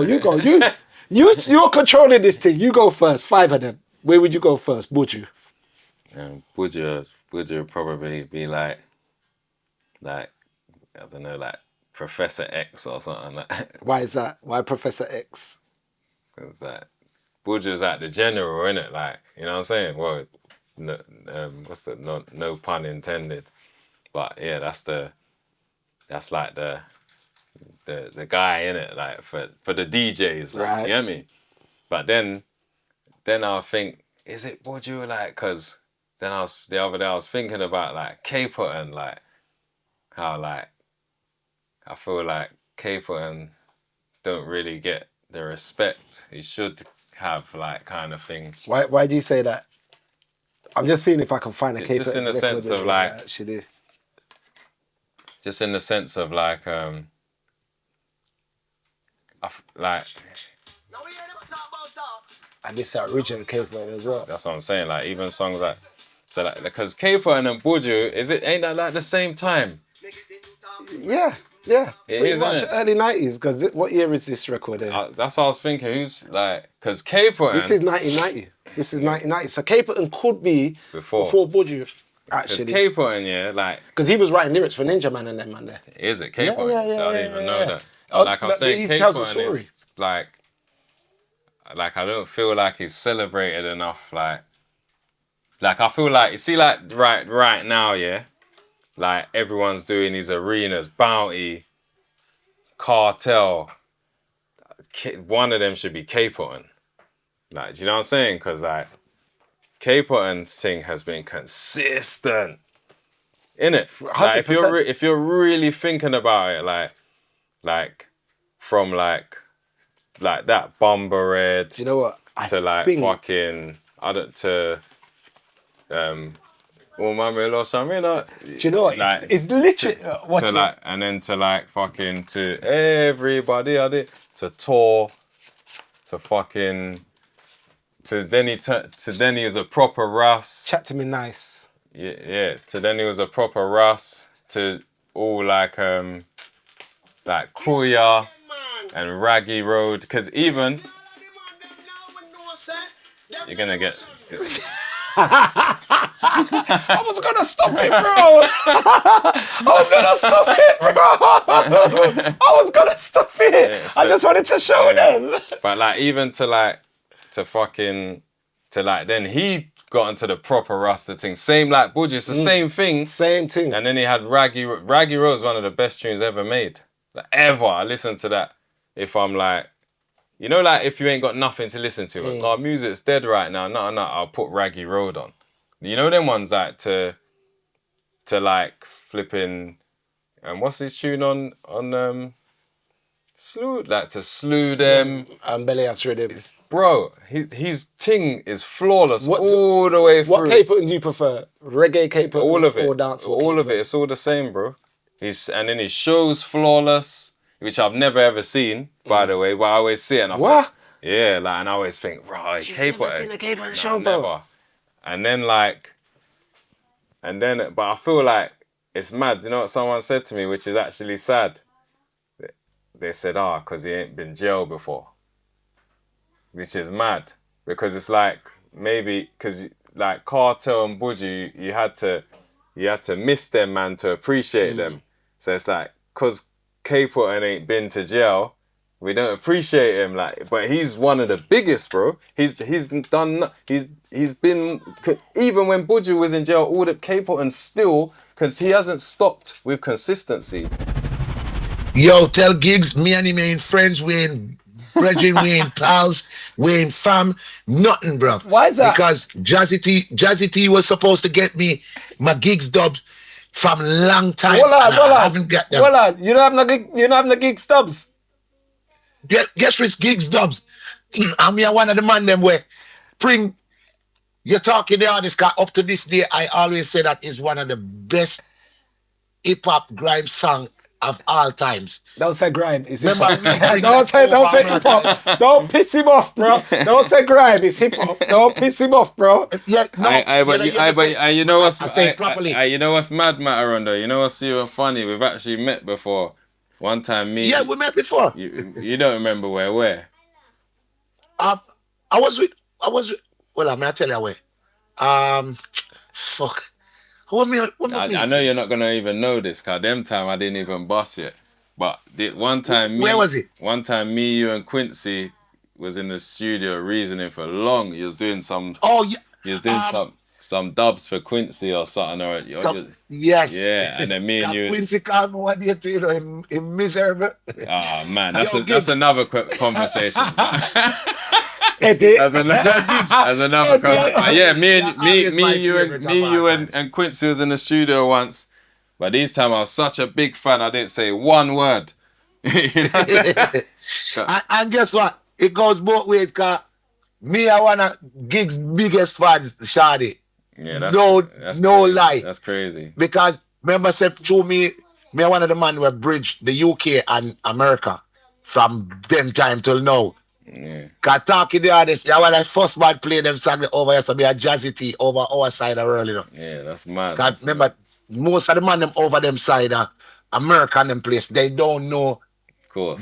the rap like Stormzy, Giggs, everybody. Yeah. Them don't know the man them. Them just know some of the songs them, but them don't know the man them. Chip and me a UK man, so I know everything. Yeah. Question Over them Mataran. side. Yeah, Question Mataran. When you see this pod, you're gonna be like, rah, Giggs really knows this thing. When you watch Giggs perform, when you see Giggs, when you hear Giggs' songs, do you hear a dancehall attitude in those songs? Yeah, definitely. Cause Giggs, the yardy thing, and I like him. I put on that him grew up in that. Yeah. Cause even when I always relate to that song. Like one of my favorite songs, you know, the part where I say, Ray, hollering at man. You see it? Even in that song there. Yeah. And the yardy vibes, that verse there, him switch it, you know. Yeah. Cause you talking the artist. That's hip hop. But when I say, yo, hollering at man, that's yard. It's funny because the whole Straight. thing, the whole style really is the yard. Like if you're talking the hardest, you know, it's like a real. Yeah, it's straight you know what I mean? yard. It's like that's why like an yardies old love school. That song there, so. It's like an old school yard back if you're talking, Or, you know. like a super cat kind of thing. Yeah. But Maggie, they want to ram it up like that kind of vibe. But Maggie, here one of the things that we was discussing. King Addies versus Kilimanjaro, Portmore Entertainment Centre. Oh yeah, 30 years ago. It's 30 years actually, like about a month ago or something like that, isn't it? Yeah. July. I think July 2020 something. Yeah, about a month ago. So it's 30 years deep. And he thought that Addies won that clash, and I had to remind him that Addies won. Yeah, We man, don't win anyway. All right. Look at this. Based on where the clash was going. Can I just say this here? Miss V, your mother from England, she already said that you lot lost. So go on. But you know what's funny? well, you know what's alright. no, but you know what's funny? Yeah, them days, yeah, all the way in London, yeah, you used to get one half of a One tape. half of the tape. So True. you might get just the Addis side. So you're already gonna say Addis, and some man would have had a Jaro side. Oh, Yeah, you know what I'm saying? true that. So you get the full cassette. so sometimes But, sometimes you've only heard one half of the clash your whole life. Yeah, but based on that, my knowledge. All right, Shani, Go ahead. let me give you a sum up. Young Giggs a sum up real quick. Go ahead. We played first. Remember, it's USA. Even though I'm a Jamaican, I was playing a US based sound. So going into Jamaica, where I say it's a hard, but I tell Babyface I can do it. I can switch the crowd because Jamaican crowd them switch. We're going to the clash. The first round we played, Jara win. The second round, Jara win. But the third round, Addy switched the clash and win that round. So going into the fourth round now, we started play fuck up the fourth round. When Trooper come in for play the fourth round, him start get boo, and that's when the battles fling and mash up the dance, which a Trooper them mash up the dance. Them went outside, send some Dodo them and Buggy them outside for fling back up for mash up. Can't take for lose now. So the dance never actually finished then? That means No, the dance never finished. That means Addis The dance won. never finished. But when the dance finished, That means you won the whole thing then. All right, but here what make the controversy now, Giggs. The mere fact that Jaro had 2 rounds, Addies have 1 round and a round pending, Jaro would have to play his round, which him start off fuck up by getting booker. By then the crowd switch because of what Trooper was doing. The same thing that make you win was the same thing that's making him lose. Because guess what? He was like, this I want your name and I play a jump up. Now, remember, Giggs, you know Jaro is a foundation sound. You made Addy start playing foundation, so the Jaro real fans them, like, you know, our father them and them man there, where I said, yo, I fuck with the man you're doing him. I play a jump up, and he wasn't playing Jaro foundation tune, and Addies was playing foundation tune by the third round. So we switched the dance. So until him start play foundation, you see it, but it's probably too late for him. Too late, yeah. It would have been too late for him. Addy's dead. Addy's would have win the dance. You But see, you know what? It's actually come in my memory talking to Mataran now. There was a Jaro and Bass Odyssey clash. And I remember me and Quincy used to listen to that tape. And then I remember at the end, someone said, yo, I will win that clash there. And then someone went, Jaro. And then someone said, come on, tell me it was about Jaro. Bass Odyssey win that clash there. I remember that now.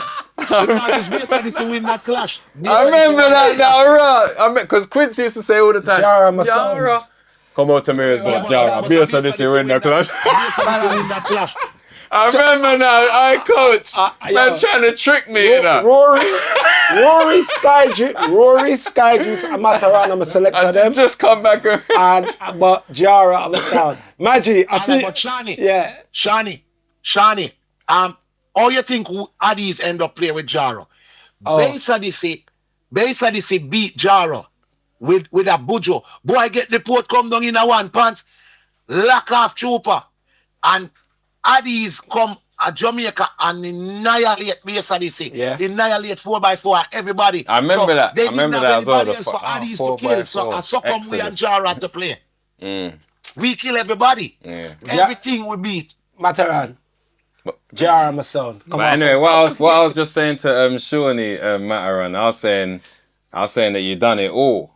Like everything there is to have done, like from like. Why are you doing this for? But I have to. I have to give the boy Shani. I know, but listen. I'm saying like from Addis, like one of the greats, even standing next to Babyface, like you know when Babyface gets wicked on the mic, what? To like Ross Clark, when I remember one Fully Loaded, when you used to draw bare like. I was saying you was probably responsible for like Bounty and Sham collaborating. And one of them, yeah, for real. And then I remember you used to play bare Spragger and Sham. Like you used to draw the collaborations, like and then you even had like Bounty and Mataran in clashes, like man, you know the ones where you mash up with your own verse. Then you went solo. Mashed up that lead out. Yeah, then you had one of the biggest songs in the whole world. So you're touring your own. I was saying, what haven't you done? It's mad. Magic. It's like, Magic. Yeah, enough respect. But people recognize that Shani always a fair war with people, and I tell them Mataran is the greatest hybrid in the dancehall. This man does both play and perform. Everything. So. But Giggs, me need talking the others. I need couple songs. Hey, bro, listen. Let me tell you something. Let me tell you. Can I just say, Fully Loaded? We're going to chat about Fully Loaded. You don't even know this. Let me see if you know this from Fully Loaded. Hey, yo, check it out. We can't even play the intro again of this magic. Of course we can. We're talking about when I'm bad, man. See, this whole DJ and all the people in the shit from the get-go. Magic! Time has come to give this man his respect. He one of the greatest DJs of all time. He the first nigga that really started DJs and get some motherfucking paper. Started, really put some ice on it. Really started. Magic! Yeah, I matter, but let me just explain. Well, give me my flowers, something. No, that's big. That's big. I told you that was huge. Okay, that's huge. Thank you. But let me just explain something. If I ever knew Tony Mataran wanted a Giggs dub, that would be done immediately. Maggie,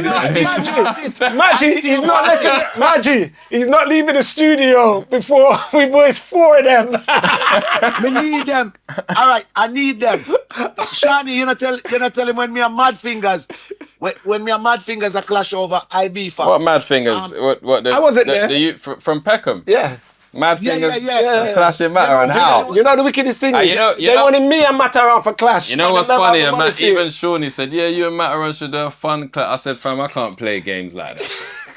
Yeah, but guess what, Giggs? You think I could I wanted your song. Yeah. I want your song to murder Mad Finger. Guess what I end up getting? Gun Lean from Russ. Yeah. We are probably the only person can play Russ Van Dub. Yeah. But that's a Mataran style though. That's what I'm saying. Like only Mataran would think to, you know what I'm saying? But this is what I'm talking about selectors now in today. Like, they wouldn't think like that to lace a gun and done the dance from the left. Like, you know what I'm saying? Like, you get me? So look at this, Giggs. Look at this. Remember, when Lethal are the biggest thing in the UK, and Mataran dropped that in a Stratford Rex. Pow! It is Tony Mataran. Wow! Yeah. Jesus. All right. That was the epiphany of UK rappers being playing a sound clash, you know. Yeah. Before that, nobody ever think of playing a UK rapper in a sound clash. Shani, man, I go try. Don't put me in your mix up, you know, because if you do that, you know, me in a trouble. Because I'm gonna say Shani says so. Things different, car. I think you lot, because you lot had like the American kind of side of thing. No, but I'm saying before UK. Background. I'm saying before that, like. Because you lot was because Addis was that kind of American, Jamaican. Yeah, they're American. You know what I'm saying? So they're Brooklyn, innit? So they play so you lot. I think so. You lot like mindset was bigger than and more in the future. Yeah, world. You know what I'm saying? So that's why I feel like you lot's thing was always a level up. Like that's the same like Renaissance. Same like Renaissance. Like them man, they think bigger. We go to the places and it's like in the UK, Mataran was so prolific in the UK from then till now. Of course. Everything were prolific in the UK. I adapt as well, you know. Yeah. Like when Shani made that remix, you know. Shani could have bust a remix there, but Shani knew Mataran was the man for this because the bridge from London to New York was Mataran. I keep me kicking in his face with it. Talk the truth now, Maggie. You got kick in your face on the boat and you said that you're not going home without that. And then the next thing I knew, I saw it on Fully Loaded. Talk the truth. Yeah. I run a hands then with it and I'm going to say, Shani, give me this. Palm Beach are the first night. A tree dance we keep. Palm Beach. Then we go around which part of what was the club of Palace near remember the time we have the sizzle up on the rhythm, you know. You know. The man just walked clean off set, brother. There's water over there. Man, God for big buckle of doppy shit. Man walk clean offset, you know, brother. Man say man got for juice. Man say man got for juice. Giggs. Man say I don't offer him. But matter enough respect, man. One of the greatest ever. Trust me. Magic. And listen, I know your whole career. Your whole career, trust me, fam. You in my book are one of the greatest ever in the UK. Yeah, now respect, man. You're in my top one. Respect, but that's what I'm saying. This is what I've learned from all you, man. That's the maddest thing. Yeah, that's man. why. For real, respect right. every time. Maggie, we are gonna talk, Zane. And don't worry, dub plate in the mail. Dub plate in the mail. Don't watch that. Shani, get my dub plates. I'm coming Don't worry over yourself. by the 12, you know. No worry, I'm gonna call you when I'm done. I'm going to call you when I'm done. I'm not playing at your dance if you don't get my dub. All right, my brother. You're good, man. Boy, yes, yeah, have it. Nah, respect, love. Yeah. Giggs, we've spoken about a lot. We didn't even finish off the Avengers thing. You get what I'm saying? Oh, yeah. We got to Caperton. No, I was saying Budges. You said Budges first. Then I said, if Budges Professor X, I'd have to say Caper and Magneto. Oh, wow. You know what I'm saying? Like, because Magneto's the one with the holy pop. Strength and power and all them kind of things. I'll just say like them two are like that and they're two of the most powerful. Isn't there Avengers that's shoots fire? I'm talking X-Men. Man's talking... No, but superheroes... Just say Marvel. Just say Marvel. Yeah. Ain't there one with a fire? Yeah. Oh, yeah. But it's not like one of the most powerful though. Okay. You know what I'm saying? It's less fire. Rather than more fire, it's less fire. Fireman ain't really... What superhero would Bounty be? Bounty, I'd say.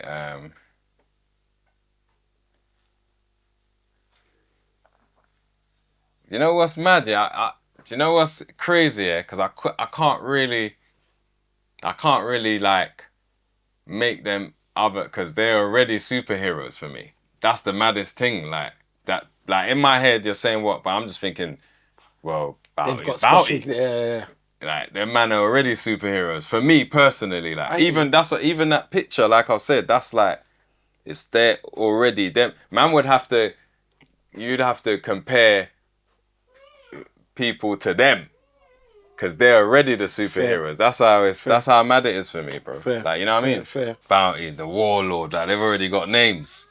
Do you know what? Warlord, fucking point made. Good Paper point and made. the Fireman, Carter, the teacher, the fucking teacher, you know what I mean? Like Budger, the general, like fucking Movado, the Gully God, like you know what I'm saying? They're already superheroes. Do you know what? It's mad. I never thought about it like that, you know? Yeah. That is literally, we could make, would you like to do something like that actually? With your love of like Marvel, Avengers, all of that kind of stuff to be able to put together something like that? Do you feel? Not really, because in my head, when I looked at the picture, I saw so much stuff. I saw Buju shutting down the game, then I'm a Russ now, I'm not even doing slightly, then he's shutting down again, and I saw like Khaled dropping bounty plates when niggas didn't even have, them days even Trooper didn't even have bounty dubs. Now I know why you love Bass Odyssey, because Bass Odyssey was the bounty sound. Yeah, they had pure bounty. So like, you have to check out Bass Odyssey 4x4 and them sounds, and maybe Addies as well. You know what I'm saying? So then they already, you get me? Do you look upon the producers of these things in the same kind of manner? The Dave Kellys, the Steely and the Cleavies, the Digital Bobbies. Was you somebody when you know were what you're gonna get? You know what you're gonna get from, I don't know, like a Dave Kelly. You know. So when you used to see the records on the wall, did you be like, let me hear that because that's Digital Bobbies? Not really. If I'm lying, I used to like the labels though, because I used to know. I don't know, from here I can see that Shocking Vibe, that could be like a bookshelf. Really, what's No, Shocking Vibes, no, that's K-Licious' bookshelf.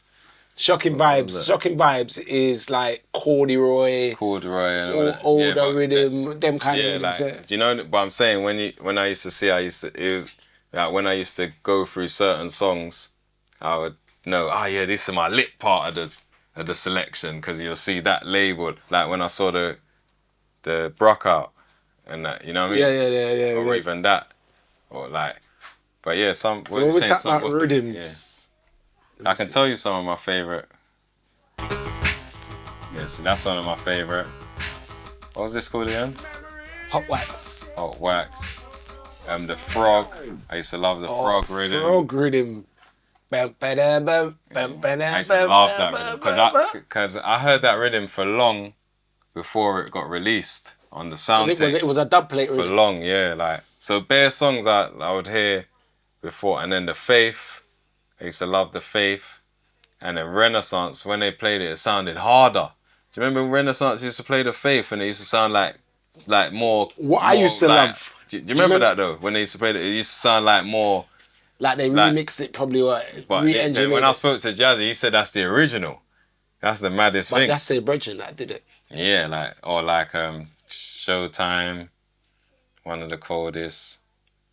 Fucking Mission Impossible. I used to love Mission Impossible, fam. That used to be one of my favourite. Oh, it's not Mission Impossible here. But they're close to all Fed Up Rhythm. I was just looking on Fed Up Rhythm just a second ago, you know. Oh, that was there, Mission Impossible. That's funny. I used to love this rhythm. I used to try and I had a dub player on that. Do you remember Prento You? Yeah. I had a Prento You. I had one dub. And Prento, I played it over and over just because it had my name in it. So now, as an artist now, see, look, Priceless. You know, Valley of Death. Valley of Death. That's one of the best rhythms ever made. That's why jazz was. Whoa! That's one of the best rhythms ever made.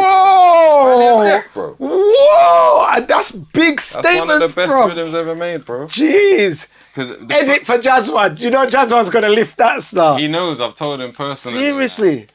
Valley of Death. When you first heard that, I think who played that? I think it might have been Jaro. Chat to me. Trooper used to have a lot of dubs on the Valley of Death. But not a lot of killers though. But then then I think at one stage he was that cool neat with little killers. jab in that. That nice little jab, but not a lot of killers though. No, because it's like they weren't cool or Yeah, something. no, but they wasn't cool. And then he was cool again at one stage. Then he had killers again. Yes. Do you remember? Yeah.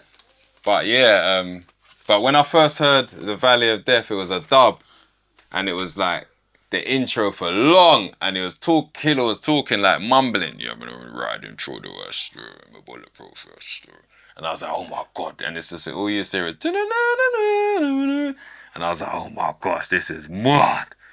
And then it was, well, I will take this. I can't remember who, but it had to be like a Mataron or someone. It was Trooper. Is it Trooper? I think it was Trooper, innit? Jara had a barrage of Valley of Death. Yeah, Valley of Death. Fucking the rhythm with Kuya on it. Not Kuya, I mean do you know all those records? no, I mean not Kuya, but that was called the rhythm with Slew Them. Belly Ass Rhythm. Yeah, Belly Ass. With War 21 and all that. Bro, there's bare classics, man. It's all there. Could we ever see a Giggs mixtape at least of classic dancehall rhythms with you spitting over them? Please? Like, please? I think that would be cold. Maybe, like, please. I don't know. I doubt it. You on a Valley of Death. You know what? You see, for me, yeah? For me, so it's mad because I always I always wanted a sound, and I wanted dub plates, and I wanted to play in dances, and I never got to do any of that. Like, you get me? And then like the streets took over, and then I was just off of music.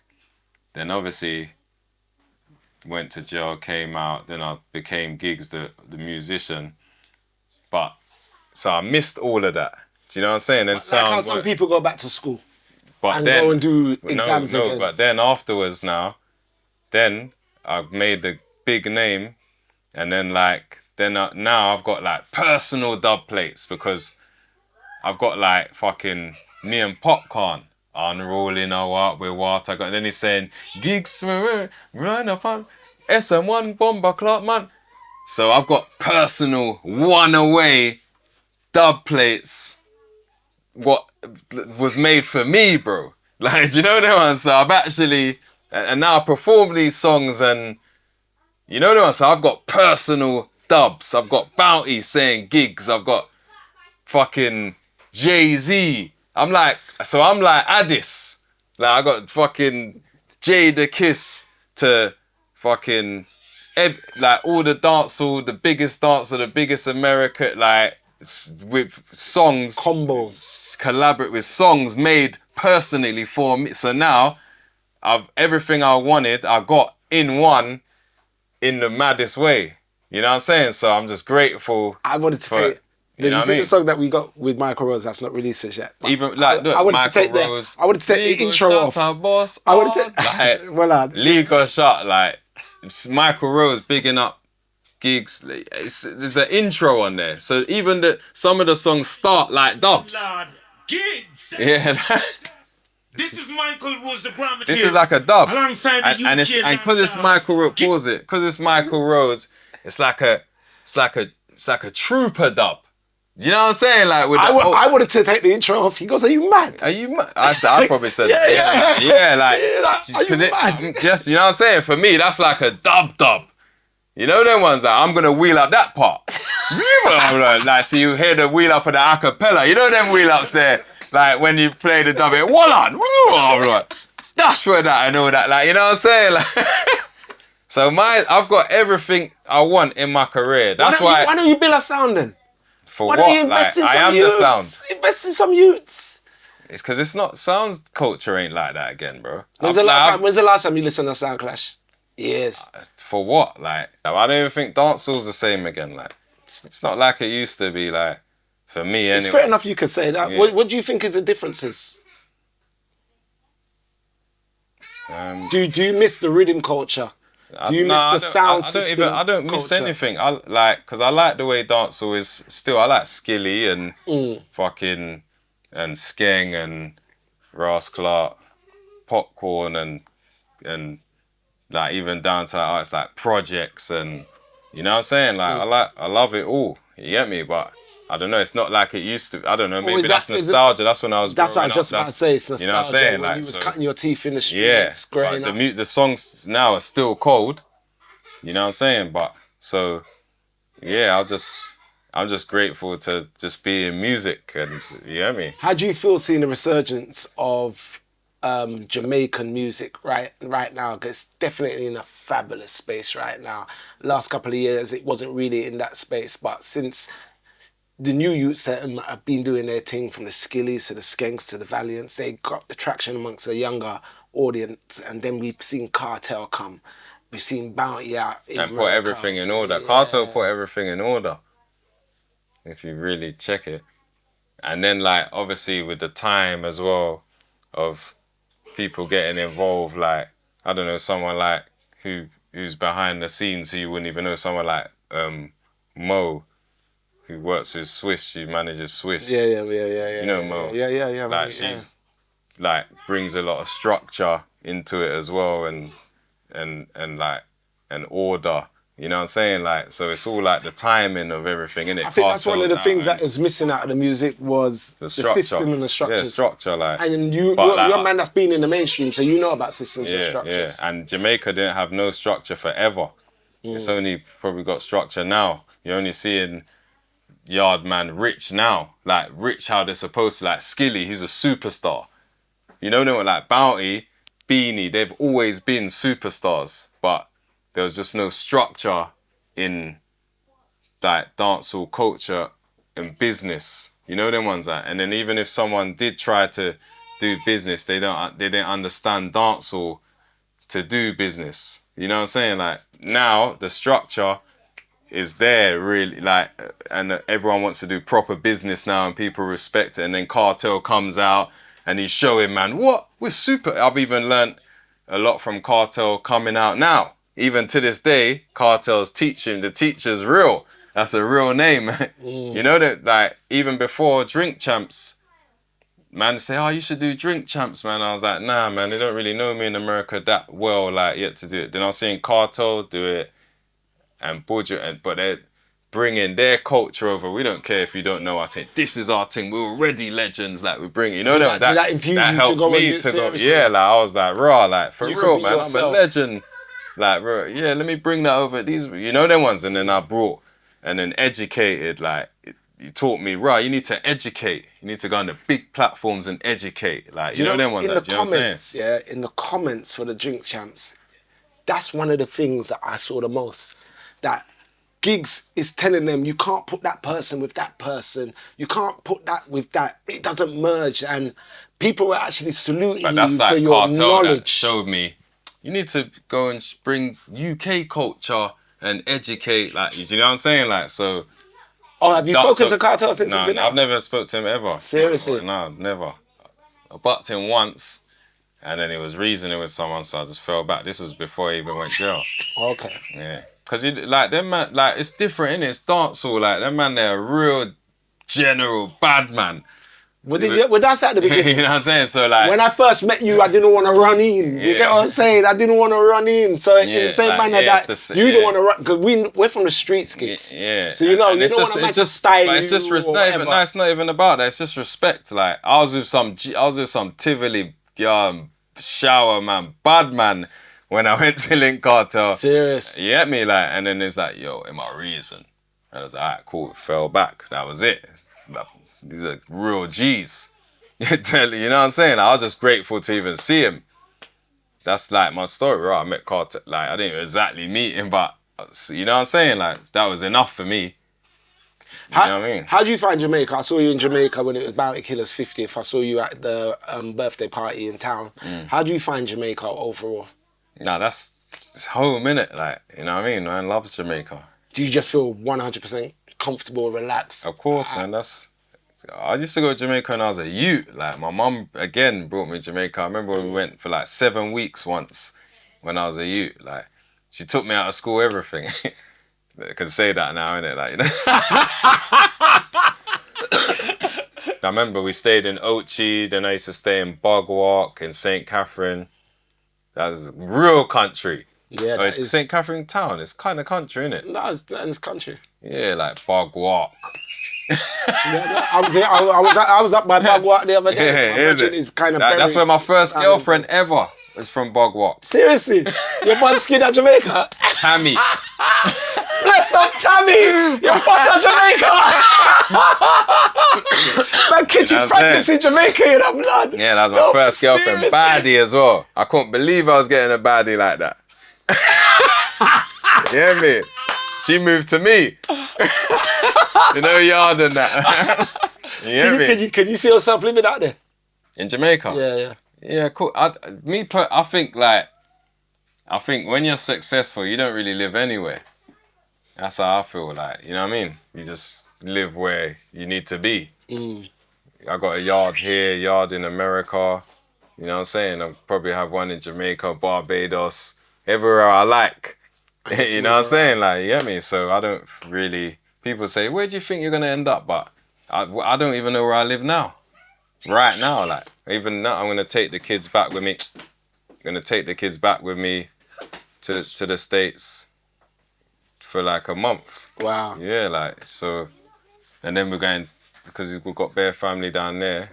Then we're going to take them to the Caribbean, like, you know them ones. So it's important for them to know who they are. Of course, because that's how, man, you know what I mean? Like, you know who you are. Exactly. And I feel that's why, like, I could, like, the whole music game, that's why no one can't tell me nothing, fam. Do you think people understand truly, like, within the mainstream, within the labels and all the rest of it, do you think that they truly understand the community more than the culture? Because everyone's chatting about the culture and all the rest of it. And I see the culture on display, but I don't know if I see the community on display. Because some of the stories that you're telling me, I don't think that I could have those kind of conversations in certain offices and certain A lot places. of people in the game don't even know about music, fam. That's why. You get me? Even artists.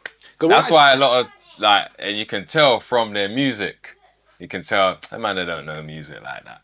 This man grow like me, you know. Yeah, so a lot of man, they don't really know music. Do you know who told me that? Dubs.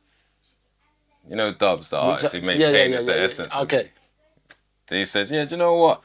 You can tell it's how a lot of man grow with the music. And I thought, right, it's true. And because Mumsy played certain songs, yeah, 100%. Your foundation. Like is that solid. same song where he was playing the capo and that's my mum's record. No Lotion. You know what I'm saying? My mum's record, that Capon's first, that album, remember Reggae Hits? And that? Of course you remember. That's, my mum had all them. I know all them from Reggae Hits. You know what I'm saying? That's like Bible's reggae hits, innit? Encyclopedias reggae hits. Like, you know what I mean? Do you know why this conversation is so important, Giggs? Because when people like you talk about it, people start to pay attention. Because, like, for instance, City Splash has been going on for a good few years.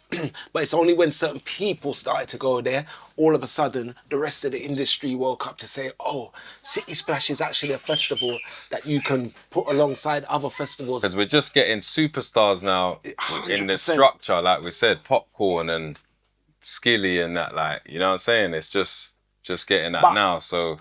I just think it's so important. But me, I'm just happy for dancehall finally, like, it makes me happy. I don't even know these man like that, like Bounty. Even like Bounty, like, I was at his show the other day, bigged him up, now I fall back, like, that's a big man for me. I'd love to reason and laugh and joke about him. I'm just not a big man like that. I'll just hold my corner, big him up, and just, you get me, like, you know what I'm saying? Dexter, we're kind of the same, you get me, man, we'll bust joke, you know them ones that... Even Movado, still a big man for me. He's one of the younger, you get me, but it's still goats. This is actually more than just music that we're talking about right now, you know? This is respect. You get what I'm saying? Do you think we've lost that in the community? Nah, not really, because you got man like me, and you got man who agree with man like me, then you got man who ain't got no respect or even just ignorant. It's always been the same, innit? You got some man who got have respect, some man who don't. You know what I mean? That's just I feel like when we was growing up, there was a lot more to that. There was a lot more generals in the ends that you have to hold the order around. That will come and tap you on your shoulder and be like, oi, what you doing? behave. You get what I'm saying? Or you go certain places and you see certain man, you just know tonight, no fuck with go on. Yeah, and you're bridging them, you have to calm it. And even though I wasn't a youth like that in the streets, bro, before any of you lot in the comments say, Sharuda, you weren't rolling like that. A lot of but that I was comes around from it. dancehall and yard man and all that culture. Dan business. Yeah, like, you know what I'm saying? Like Jim bro. And then like obviously African culture as well. It comes from that. Them man got a lot of respect as well. You know what I mean?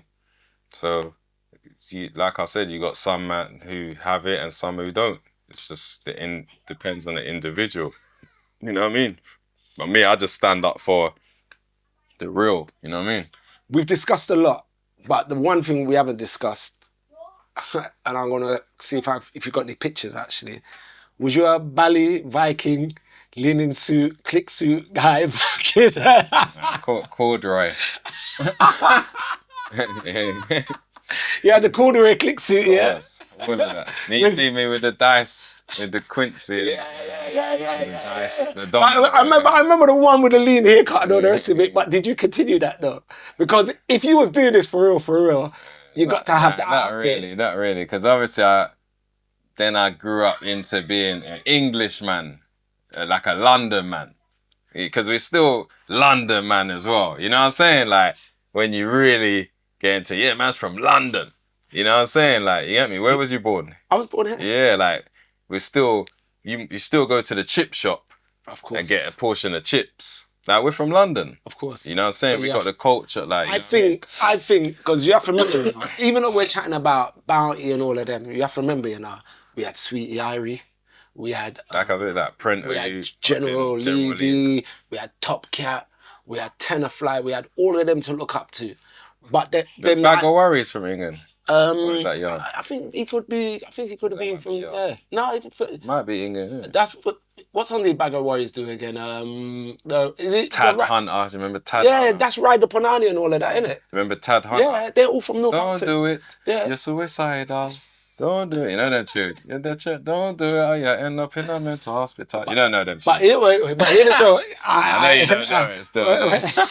That might be a start thing. Bro. That might be a start thing. Tenor and Ross Clark.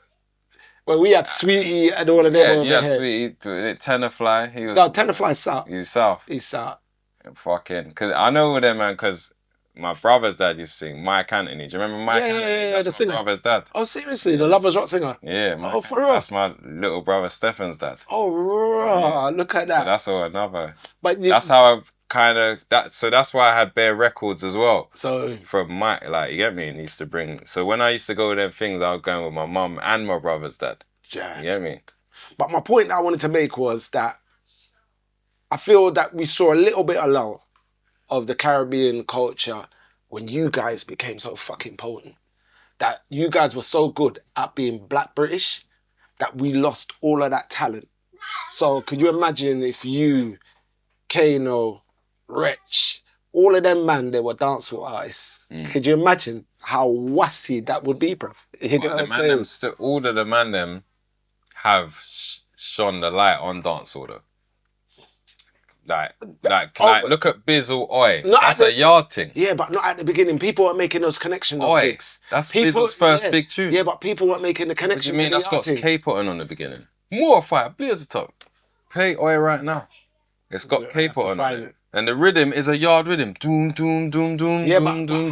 That's a yard rhythm. You tell me though, if the mainstream was connected that to even again, you know that, I know that. Again, Kano, if fucking the family tune, it's got fucking K-pop in the beginning. Everybody, the K-pop is a yard man. Kano is such a yard man. He fucking seasons his chicken in the sink. Like, you know that one's like a clean sink. With no basin or nothing. Like, that's a yard. He's Ghanaian, yeah? Mark is Ghanaian. You ask him, do you feel that those rappers showed that Jamaican rootage and side at the early days? The rappers that Giggs mentioned. Yeah. Kano. Yeah. Biz, Wretch. Biz, Wretch. Gets. Gets. Yeah. But you don't really listen to like hip hop. Like, no, like I'm just saying, like Like, you don't even know who Dubs was just now. No, wait, bro. But I'm saying, like, but it's cool though. It's cool. No, but it's cool because you're a sound man. No, bro. You know what I'm saying? Like, you don't see. Look at this, bro. What's that? That's Jamaican. No, bro. Are you talking about the Fugees? Bro. Do you want me to tell you about hip hop? You want me to tell you about hip hop? Because you can't. You have to know both. You have to. I'm saying UK. Bro, when you was on Drink Champs the other day, what you wanted to say was Rodney P. Gun Money Mad. That's what you wanted to reference. Bro, don't remember. Yeah, of course, the London Posse. I was upset. That's right. Hold on. Don't let me tell you about. What about Hijack and all those rappers there? What about the producer Simon Harris, Derek B, and all those rappers there? Yeah, see them. You want me to tell you about hip hop? Man. Yeah, no, but don't do that, Giggs. No, but that's Giggs. I'm talking about like the man. Giggs. Though. How do you think? No, Giggs. Hold on. How do you think I got the name Shawnee B? Go on. Steady B, Eric B. I was a hip hop DJ. It was 2 yard youths that saw me. I was like, if you can do all of that, then guess what, bro? You're gonna fly. That's when Stone Lover and Juggling started. I used to love hip hop. I had a tape deck that used to say nothing else other than hip hop in this. It's 2 yard youths swayed me, and I never swayed back, bro. They used to call me Friday B on the block. So if you want to ask me about but I'm saying hip-hop, but I'm talking about I'm saying you won't be deep in the UK rap or rap like that. From a you know what I'm saying? Era, from a certain No, because era. you're a sound man though. Yeah, no, but I used to play everything. That's what I was a sound. Same like me, hip hop. But I'm saying like, so that's US and UK. I mean US hip hop and dancehall. Yeah. Yeah. But yes, but in them days, the street hip hop from when you came. I'm saying that the gangster rap thing. Oh no, bro! Like, I ain't gonna tell no lie. I remember that's what I'm trying to say. I was in North London and I shut down this club in North London, and then this youth came on after me and played Talking the Hardest, and it wiped me out, bro. I've never been wiped out so quick in my life. So when you said that you was like one of the first rappers to get that forward in dances, 100%, you was definitely that guy. That for me. What is this? Is this boom boom boom boom boom boom boom or something? I think so. Yeah, the man just went off on one, you know. Nah, because I was thinking that I know that lady. Does he know his music? He does. You can't download these. Boom, boom, boom, boom, boom, boom, boom, and the girl there. What song is that? No, because the label, there weren't too much on this label. That's right. He knows his shit. You know what, Giggs? I had all these records, bro. Even it hurts me, you know, like I threw them away. And you can't do that, bro. Yeah, but it's all in my head, like I know. I like shocking people about the DJ as well, when even my DJs, I want you to bring it in like that. Because you know some songs used to start off beat. Yeah. So you have to start on the and then it drops after like I don't know, like even now I can hear it in Dexter Daps, the Shabba Mother. Yeah. If you mix that, it's not on the one. Yes, it's got a snare before the one. Like them things, you have to be a real DJ to mix that. You know what I'm saying? Like man can't do that. You know, like you mix it. You know then what? That's how Cat Drag then starts. Bio's music, boom, same thing. You know them ones. So bare of my songs are. The before the drop. Yeah, before the, you know what I'm saying? Like all them things I've had to teach my DJs, and they're like, how do I do? I don't. And I have to show them, like, you know what I mean? So it's I like kind of throwing people off with, man can mix and scratch and that, like, you know what I mean? Like, well, he proved it, people. Is there anything that you want the people them to know before you get back to your 6 weeks holiday? You know what I mean? They've been very good. I can't tell no lie. They've been out there, been doing their thing. Good. But now that's it, man. It's been good to have this. To really chop it up. Yeah. I ain't really had this conversation ever. You know what I mean? Like, no one. I can't wait to have this with Khalid and a few of the others. For me, it was important to start off this kind of conversation with you. You get what I'm saying? Because I could see sometimes, I'm going to use the word frustration, where it's like, yo, these people don't understand gigs, you know, bro. Like, they're not off on the block with gigs like that. And you have to come from a certain kind of community to understand somebody. Like, hearing you talk, watching the interviews, when you're doing all this and all the rest of it, I said, yo, you get me? That's the block one, innit? You get what I'm saying? Bro, you see that? That's the block one. So when I used to see all that with Giggs, I'm like, yo, I want to interview them, man, but I don't play rap, bruv, like that. I'm a dancer. Oh, so you did, and then so this is before you knew I was like proper dancer, like. Yeah, because you know what it is? It's even so what made you realise when you... It's when I saw you chatting about the song that you had with Dave and the intro, they're not introing it right, this, that. And then I think when you was defending Khalid, you was defending Khalid as well at one point. I think you did a defending of Khalid, and then you did... when Giggs does a rant online and it's like, I just want to talk my shit. And I don't think anybody questions when Giggs talks online. And I'm sitting there like, yo, I want to talk with Giggs because I feel the conversation that I have with Giggs, some of that frustration of him trying to explain how certain things connect together and why things should be done in a certain way, we'd be able to come out in this conversation. That's why I really wanted you to have you here and to be amongst, for you to pick up this record, yeah, and say boom, boom, boom, boom, boom.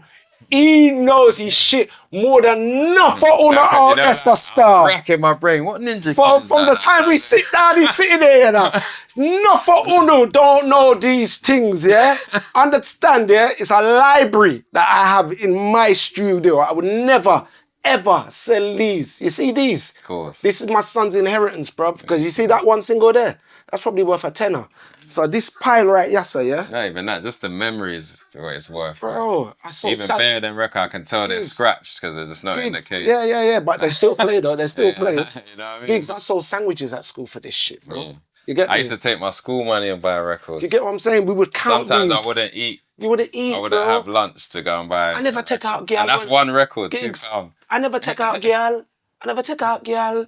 It was record shop, my gun. You get what I'm saying? This was my thing, you get me? So I just want to say enough respect for passing through my brother.